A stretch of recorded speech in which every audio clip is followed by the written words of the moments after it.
Yes అండి. ఇప్పుడు మే 15వ తారీఖున కెవిన్ వార్ష్, ఈయన ఎవరంటే యునైటెడ్ స్టేట్స్ ఆఫ్ అమెరికా యొక్క యుఎస్ ఫెడ్ రిజర్వ్, యుఎస్ కేంద్ర బ్యాంక్, భారతదేశానికి ఆర్బీఐ లాగా యుఎస్ ఫెడరల్ రిజర్వ్ ఉంటుంది.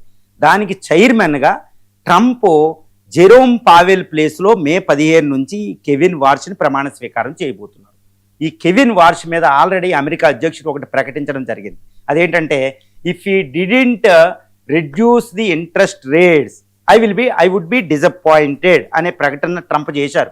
అంటే ఏంటి, కెవిన్ వార్ష్ వచ్చిన తర్వాత అమెరికాలో వడ్డీ రేట్లు తగ్గించకపోతే నేను డిసప్పాయింట్ అవుతాను, అందుకే నేను ఆయన తీసుకొస్తానని చెప్పాడు.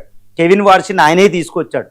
మే 15తో ఈయనకి జెరోమ్ పావెల్ ఈయన మాట వినడు. 2018 నుంచి అధ్యక్షుడిగా ఏది కేంద్ర బ్యాంక్ ఒకప్పుడు ట్రంప్ ఆధీనంలో, తర్వాత జో బైడెన్ అడ్మినిస్ట్రేషన్లో కూడా కేంద్ర బ్యాంక్ చైర్మన్గా ఉన్న జెరోమ్ పావెల్ అమెరికా అధ్యక్షుడు ట్రంప్ చెప్తే ఏమీ వినలే. ఎందుకంటే అమెరికా రాజ్యాంగం ప్రకారం ఇప్పుడు ఇండియాలో కూడా ఆర్బీఐ ఇండిపెండెంట్గా పనిచేస్తాయి. ద్రవ్య విధానం మానిటరీ పాలసీకి, కేంద్రం కోశ విధానం బడ్జెటరీ విధానం ఉంటుంది. ఈ రెండు కోఆర్డినేట్ చేసుకుంటాయి. కానీ అమెరికాలో ట్రంప్ ఏంటంటే అనవసరంగా కేంద్ర బ్యాంకు పవర్లోకి ఏలు పెట్టి నువ్వు తగ్గించని మొదలుపెట్టాడు. ఈవెన్ జెరోమ్ పావెల్ మీద ఒక క్రిమినల్ ఇన్వెస్టిగేషన్ ఓపెన్ చేశాడు. అయినా ఆయన లొంగకుండా జెరోమ్ పావెల్ వడ్డీ రేట్లు మార్చకుండా చాలా జాగ్రత్తగా వెళ్ళాడు. కాబట్టి ఆయన ప్లేస్లోకి కెవిన్ వార్ష్, అమెరికా అధ్యక్షుడు తన మాట వినే వ్యక్తిని తీసుకొస్తున్నాడు కెవిన్ వార్ష్. ఈయన వచ్చిన తర్వాత వడ్డీ రేట్లు అమెరికాలో తగ్గించబోతున్నాడు అని తెలుస్తుంది.